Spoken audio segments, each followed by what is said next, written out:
하나님이여, 내 속에 정한 마음을 창조하시고 내 안에 정직한 영을 새롭게 하소서. 나를 주 앞에서 쫓아내지 마시며 주의 성령을 내게서 거두지 마소서. 주의 구원의 즐거움을 내게 회복시켜 주시고 자원하는 심령을 주사 나를 붙드소서.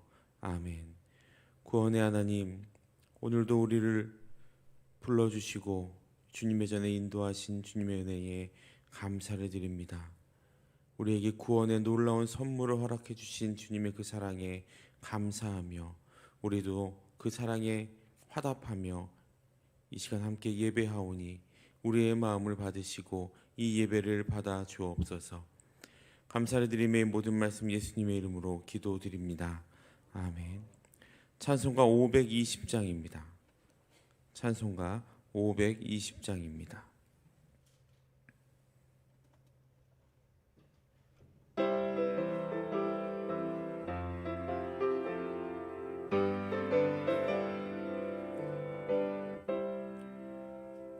듣는 사람마다 복음 전하여 복스러운 소식 두루 퍼치세. 모든 사람에게 전할 소식은 어느 누구나 오라. 어느 누구나 주께 나오라. 어서 와서 주의 말씀 들으라. 하늘아버지가 오라 하시니 어느 누구나 오라. 오는 사람들은 지체 말고서 문 열었을 때에 들어오시오. 생명길은 오직 구주 예수니 어느 누구나 오라. 어느 누구나 주께 나오라. 어서 와서 주의 말씀 들으라. 하늘아버지가 오라 하시니 어느 누구나 오라. 언약하신 대로 이룰 것이니 누구든지 언약 받을 수 있네. 받은 사람에게 생명이로다. 어느 누구나 오라. 어느 누구나 주께 나오라. 어서 와서 주의 말씀 들으라.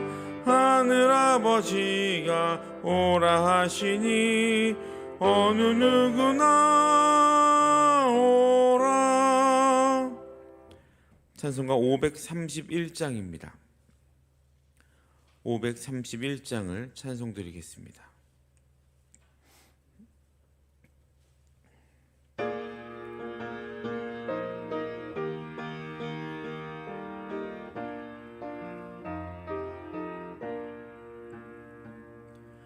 자비한 주께서 부르시네. 부르시네.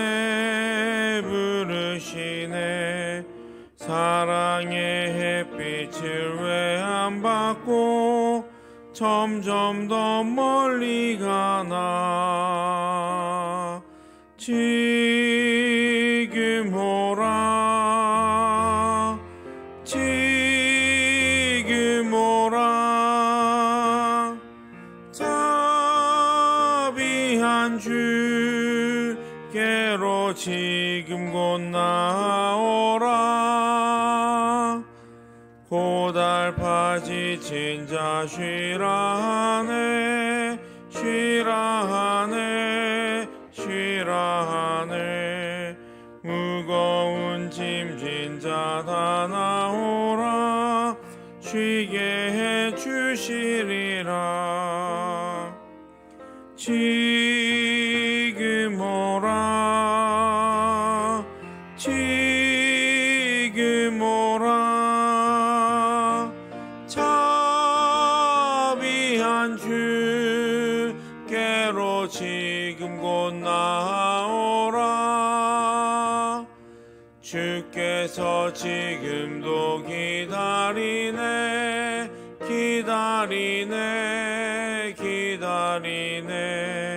죄짐을 다지고 다 나오라. 어서 주 앞에 오라.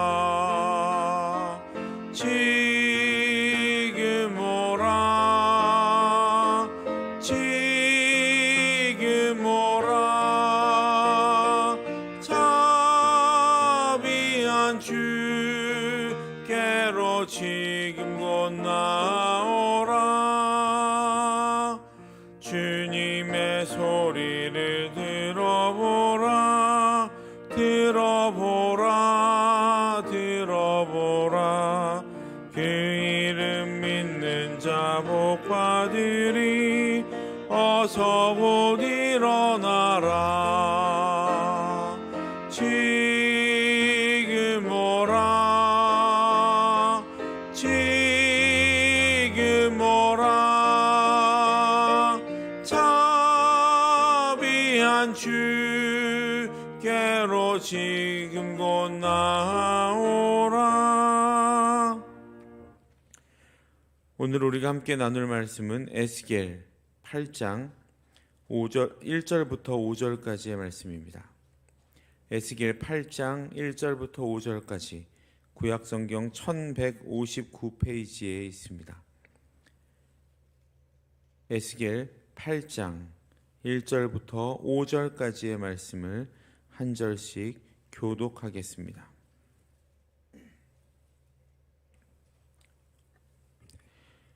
여섯째 해 여섯째 달 초닷새에 나는 집에 앉았고 유다의 장로들은 내 앞에 앉아 있는데 주 여호와의 권능이 거기에서 내게 내리기로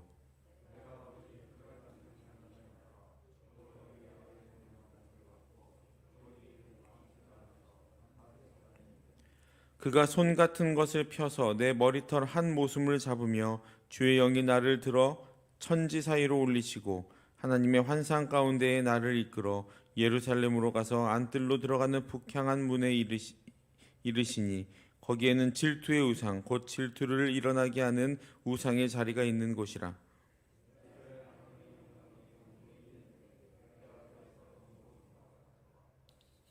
함께 읽겠습니다. 그가 내게 이르시되 인자야 이제 너는 눈을 들어 북쪽을 바라보라 하시기로 내가 눈을 들어 북쪽을 바라보니 제단문 어귀 북쪽에 그 질투의 우상이 있더라. 아멘. 할렐루야. 하루의 첫 시간을 하나님의 말씀으로 시작하시고자 주님의 전으로 올라오신 모든 성도님들을 주님의 이름으로 환영하고 축복합니다. 우리에게 오늘도 들려주시는 이 하나님의 음성을 통해서 새로운 힘을 공급받으시고 이 세상 가운데에서 하나님의 자녀로 승리하며 나아가시기를 간절히 소망합니다.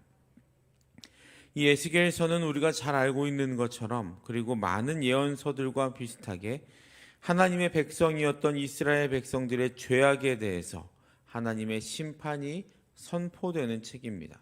그리고 오늘 본문은 이스라엘 백성들의 죄악의 치부, 즉 당시 이스라엘 타락의 현 주소를 적나라하게 보여주는 본문입니다. 우리가 읽은 8장 1절부터 4절을 보면 하나님께서는 불같은 형상으로 에스겔을 찾아오십니다. 그리고 에스겔을 데리고 예루살렘 성전으로 가시는 장면이 나타나죠. 그런데 에스겔을 데리고 가시는 모습이 그냥 편안하고 어떤 사려 깊은 그런 모습은 아닙니다. 3절에 보시면 그 모습이 이렇게 나와 있죠. 그가 손 같은 것을 펴서 내 머리털 한 모숨을 잡으며 주의 영이 나를 들어 천지 사이로 올리시고, 우리는 이 대목 안에서 여호와의 권능, 불같은 형상, 즉 하나님께서 얼마나 급박하고 절박함을 가지고 에스겔을 이끌고 가셨는지를 알 수 있습니다. 그렇게 하나님은 에스겔을 데리고 에스겔을 끌고 예루살렘 성전으로 가는 환상을 보여주시죠. 그리고 그곳에서 에스겔은 충격적인 장면을 하나님을 통해 보게 됩니다. 그 첫 번째 모습이 5절엔 이렇게 나와 있습니다. 그가 내게 이르시되 인자야 이제 너는 눈을 들어 북쪽을 바라보라 하시기로 내가 눈을 들어 북쪽을 바라보니 제단 문 어귀 북쪽에 큰 그 질투의 우상이 있더라. 에스겔이 본 예루살렘 북쪽 문에는 무엇이 세워져 있습니까? 우상이 세워져 있었습니다. 여러분, 지금 에스겔이 서 있는 곳, 물론 환상 가운데 서 있는 것이겠지만 에스겔이 서 있는 곳은 어디입니까? 하나님이 어디로 에스겔을 끌고 가셨습니까? 예루살렘으로 끌고 가셨습니다. 예루살렘은 하나님의 성전이 있는 곳이죠. 물론 실제 하는 모습은 아니겠지만 하나님은 지금 에스겔에게 거룩한 하나님의 성전이 있는 그 예루살렘 성 안에 우상이 세워져 있다라는 것을 보여주고 계신 겁니다. 에스겔은 큰 충격을 받았을 겁니다. 하지만 충격은 거기에서 멈추지 않죠. 하나님은 더 크고 가증한 일을 보여주시겠다고 하시면서 또 다른 곳, 어떤 담이 있는 곳으로 데리고 가셨고 그 담을 에스겔로 하여금 허물게 하셨습니다. 그리고 허문 담 안으로 들어간 에스겔은 그 안에서 각양곤충과 가증한 짐승과 이스라엘 족속의 모든 우상들이 그려져 있는 것을 보았습니다. 어떤 방으로 들어갔는데 그 방의 벽에 그런 것들이 그려져 있었다라는 거죠. 그리고 그 안에 한 무리의 사람이 있었는데 그들의 정체가 11절에는 이렇게 나타납니다. 이스라엘 족속의 장로 중 70명이 그 앞에 섰으며 사반의 아들 아야사냐도 그 가운데 섰고 각기 손에 향로를 들었는데 향연이 구름같이 오르더라. 그 담 안에 숨겨진 방 안에 들어있는 사람들이 누구라고 하나님이 말씀하고 계십니까? 이스라엘의 장로들이었습니다. 그 장로들은 하나님의 택하신 백성들의 대표자들이죠. 다시 말하면 이 풍전등화의 상황 가운데 있는 이스라엘 백성들을 다시 하나님의 말씀으로 잘 이끌고 하나님이 원하시는 길로 잘 이끌고 가야 하는, 다스려야 하는 사람들이었다라는 겁니다. 그런데 그들이 지금 무엇을 하고 있습니까? 손에 향로를 들고 있다라고 말을 하고 있는데 이 말은 벽에 그려져 있는 그림 앞에 향로를 들고 분향하고 예배하고 있었다라는 의미입니다. 지금 이들은 하나님의 거룩한 성전 그 안에 몰래 다른 공간을 만들어 놓고 그곳에서 다른 우상들을 섬기고 있었다라는 겁니다. 참으로 참담한 광경이죠. 그런데 11절을 보면 이 장로들이 뭐라고 말을 하면서 예배를 드립니까? 여호와께서 우리를 보지 아니하시며 여호와께서 이 땅을 버리셨다 하느니라. 적반하장도 유분수란 말이 있죠. 딱 그 격입니다. 하나님이 그들을 버리셨습니까? 아니면 그들이 하나님을 버렸습니까? 그들이 하나님을 버린 겁니다. 하나님에게서 등을 돌렸습니다. 그런데 자신들이 한 모습을 생각하지 않고 하나님이 자신들을 버려서 지금 이 나라가 풍비박산이 나는 지경에 이르렀다라고 하나님 탓을 하고 있는 겁니다. 삼자인 우리가 보기에도 참 답답한데 에스겔은 얼마나 답답했을까요? 그런데 하나님은 또 에스겔에게 이것보다 더 큰 가증한 일을 보여주겠다라고 말씀을 하시면서 여호와의 전으로 들어가는 북문으로 데리고 갑니다. 14절엔 이렇게 그 모습이 기록되어 있죠. 그가 또 나를 데리고 여호와의 전으로 들어가는 북문에 이르시기로 보니 거기에 여인들이 앉아 담무스를 위하여 애곡하더라. 이 담무스는 바벨론의 신입니다. 이 앞에 장로들은 숨어서 예배라도 드렸지만 지금 이 여인들은 대놓고 우상을 숭배하고 있었다라는 겁니다. 하지만 여기에서 끝이 아닙니다. 하나님은 또다시 에스겔에게 너는 또 이보다 더 큰 가증한 일을 보리라 라고 말씀하시고 에스겔을 데리고 성전 안으로 들어가십니다. 16절엔 그 모습이 이렇게 기록됩니다. 그가 또 나를 데리고 여호와의 성전 안뜰에 들어가시니라. 보라, 여호와의 성전 문 곧 현관과 제단 사이에 약 25명이 여호와의 성전을 등지고 낯을 동쪽으로 향하여 동쪽 태양에게 예배하더라. 우리가 알고 있지만 예루살렘 성전은, 하나님의 성전은 성전 안으로 들어가면 들어갈수록 더욱 거룩해져야 하는 구조였습니다. 성전 바깥부터 한 걸음씩 한 걸음씩 들어가서 결국 여호와의 임재의 상징인 지성소가 있는 곳, 가장 깊은 곳까지 들어가면 그곳은 아주 매우 거룩한 곳이었기 때문이죠. 성전 안으로 들어가면 들어갈수록 거룩해져야 하는, 점점 더 깨끗해져야 하는 구조가 성전의 모습이었습니다. 그런데 지금 하나님을 통해 에스겔이 보고 있는 환상은 그 성전 안쪽으로 들어가면 들어갈수록 거룩해지기는커녕 우상 숭배가 점점 더 심해지는 모습을 보여주고 있습니다. 물론 지금 이 모습은 에스겔이 본 환상입니다. 에스겔은 지금 포로로 잡혀와 있는 상태였고, 남아있는 이스라엘 백성들이 정말 이렇게 대놓고 우상 숭배를 하고 있는지는 정확하게 알 수 없습니다. 하지만 하나님을 통해 본 이 모습은 적어도 지금 이스라엘에 남아있는 사람들이 어떤 마음을 가지고 그곳에 남겨져 있는지를 확실하게 볼 수 있는 장면이었습니다. 이스라엘의 교만과 이스라엘의 죄악으로 인해 지금 자신들이 포로로 잡혀와 있는 상황이라면, 그곳에 남아있는 사람들이라도 정말 통회하고 자복하여 돌이켜야 함에도 불구하고 오히려 더 정신을 차리지 못하고 하나님에게서 완전히 마음을 돌이키고, 지금 이 어려운 이스라엘 상황이 하나님 때문에 한 것 아니냐고 오히려 하나님을 원망하고 하나님을 버리고 있는 모습을 본 에스겔의 마음은 어땠을까요? 에스겔의 마음도 그런데 하나님의 마음은 어떠셨을까요? 하나님은 18절에서 이렇게 선포하십니다. 그러므로 나도 분노로 갚아 불쌍히 여기지 아니하며 긍휼을 베풀지도 아니하리니 그들이 큰 소리로 내 귀에 부르짖을지라도 내가 듣지 아니하리라. 하나님의 분노가 느껴지십니까? 하나님은 이제 그들을 불쌍히 여기지도 긍휼히 여기지도 않으시며 그들의 부르짖음에도 절대로 응답하지 아니하시겠다라고 말씀하고 계십니다. 이 모든 환상, 에스겔이 본 환상의 메시지는 무엇을 말하고 있는 겁니까? 그것은 이스라엘의 끝을 모르는 타락의 모습입니다. 환상 속의 모습이기는 하지만 하나님이 보여주신 그 모습을 보여주신 이유는 지금 그들이 그런 삶을 살아가고 있다라는 것을 알려주시기 위함입니다.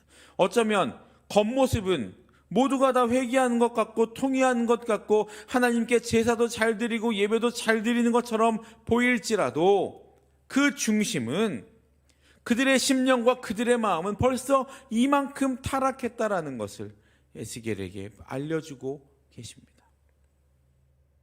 그리고 그 타락에 대해 하나님의 강력한 심판이 임할 것이라는 사실이 이 모든 이야기들을 통한 오늘 본문 에스겔 8장 1절부터 18절을 통한 하나님의 메시지였습니다. 이 끔찍한 우상 숭배의 현장과 하나님의 심판에 대한 메시지를 바라보며 오늘 본문에서 우리는 한 가지 사실을 깨달아야 합니다. 그것은 이스라엘 백성들의 죄악이 드러난 적나라하게 드러난 이 사실이 하나님의 은혜라는 겁니다. 하나님이 그렇게 말씀하시고 보여주시는 이유는 그래서 그것에 대한 책임을 요구하시는 것에 대한 결론, 그 결론은 온전한 회복입니다. 우리도 그렇지 않습니까? 자녀가 잘못하면 혼내는 이유가 뭡니까? 그 꾸지람을 통해서 다시 바른 길로 돌아갈 수 있게 하기 위함 아닙니까? 아무 관계없는 사람은 혼낼 필요도 없습니다. 다시 안 보면 되니까요. 하나님도 그런 마음이신 겁니다. 이스라엘을 그렇게 채찍질하고 징계하시는 이유는 그것을 통해 이스라엘이 하나님의 자녀로, 온전한 주님의 자녀로 돌아오고 회복시켜 주시기 위함이라는 거죠. 이사야 19장 22절을 보면 애굽에 대한 하나님의 심판과 회복의 말씀이 이렇게 나와 있습니다. 여호와께서 애굽을 치실지라도 치시고는 고치실 것이므로 그들이 여호와께로 돌아올 것이라. 여호와께서 그들의 간구함을 들으시고 그들을 고쳐주시리라. 하나님께서는 이방 민족인 애굽도 이렇게 벌하신 후에 고쳐주시겠다고 말씀하십니다. 아무리 이방인일지라도 그들도 또한 하나님의 자녀임을 보여주는 단적인 예입니다. 이방인도 그렇게 징계 후에 회복해 주시는데 하나님이 자신이 택하신 이스라엘에게 회복을 허락하시는 것은 당연한 일입니다. 잘못된 우상 숭배의 모습이 드러나고 고침받는 과정은 분명히 아프고 힘듭니다. 하지만 그 과정을 통해서 이스라엘이 회복된다는 사실은 분명한 사실입니다. 그래서 오늘 본문은 아프기도 하지만 동시에 회복이 시작되는 본문이기도 한 것입니다. 사랑하는 모든 성도 여러분, 오늘 말씀을 통해서 우리에게도 이스라엘의 모습이 있지는 않는지 살펴볼 필요가 있습니다. 그리고 겉으로는 정말 하나님의 자녀로서 살아가는 모습을 보이지만 알게 모르게 지는 우리의 죄악된 모습들을 하나님 앞에서 정직하게 고백하며 하나님께 용서를 구하는 신앙의 모습으로 나아갈 수 있어야 합니다. 하나님이 너 이거 잘못했어 라고 말씀하시면 하나님 그게 아니에요 라고 변명하기보단 하나님 내가 잘못했습니다 라고 먼저 하나님 앞에 무릎 꿇고 하나님 앞에 용서를 구하는 것이 우리 신앙인들의 진정한 모습이 되어야 하는 겁니다. 하나님이 우리에게 그런 모습을 보여주시는 이유는 우리를 징계하시기 위함이 아니라 그것을 통해서 우리를 다시 한번 회복시켜 주시고 하나님의 자녀로 불러주시기 위함이기 때문입니다. 바로 죄를 깨닫고 하나님의 고침받는 것은 아플 수 있습니다. 그러나 그것이 회복의 출발이라는 사실이 우리에게는 희망과 감사가 되는 겁니다. 상처가 났을 때 그 상처가 치료하는 과정은 아프고 부담스럽기도 하죠. 그리고 그 상처가 회복되는 과정 또한 어려움과 시간이 필요한 것은 사실입니다. 그 시간이 고통의 시간이 되기도 합니다. 하지만 그것을 이겨냈을 때 완전히 오히려 그전보다 더 튼튼해지는 모습들이 나타나죠. 바라기는 이 지금 총체적인 타락의 모습이 가득했던 자신의 백성 이스라엘의 치부를 훤히 드러내시고 그들을 회복시키시기 위해 시작하신 하나님의 능력이 오늘 우리의 삶에도 충만히 임하기를 간절히 소망합니다. 그러한 과정을 통해서 우리의 믿음과 우리의 신앙의 자세가 하나님 앞에 더욱더 바로 서게 되고 올바르고 정직한 신앙으로 하나님 앞에 이전보다도 한 걸음 더 나아갈 수 있는 저와 여러분들 되시기를 주님의 이름으로 축복합니다. 기도하겠습니다. 사랑과 은혜의 주님, 감사를 드립니다.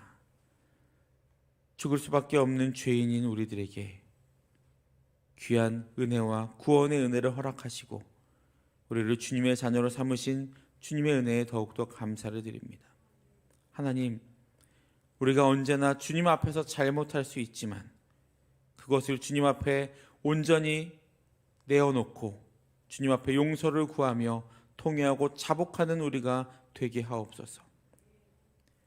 하나님이 우리를 징계하시는 그 징계에 하나님을 싫어하고 하나님에게서 등을 돌리는 것이 아니라 그것을 통해 하나님이 회복시키시는 것을 바라보는 놀라운 은혜가 있게 하여 주옵소서. 오늘도 병상에서 고통받고 있는 많은 환우들이 있습니다. 육체적인 질병과 육체적인 어려움, 마음의 어려움들을 주님 이 시간 손얹어 안수하여 주시고 예수 그리스도의 보혈의 능력으로 고쳐주셔서 우리가 그 어려움 가운데에서 자유함을 누리며 주님 앞에 나와 감사함으로 예배하는 날이 속히 오도록 인도하여 주옵소서. 지금도 전쟁의 어려움 가운데 놓여져 있는 우크라이나와 미얀마, 주님 그곳에 있는 모든 주님의 백성들을 붙들어 주시고 그들의 삶과 그들의 모든 어려움 가운데 주님의 평안을 허락하여 주옵소서. 다시는 그런 전쟁의 어려움이 생겨나지 않도록 모든 상황을, 모든 역사를 주님이 주관하여 주옵소서.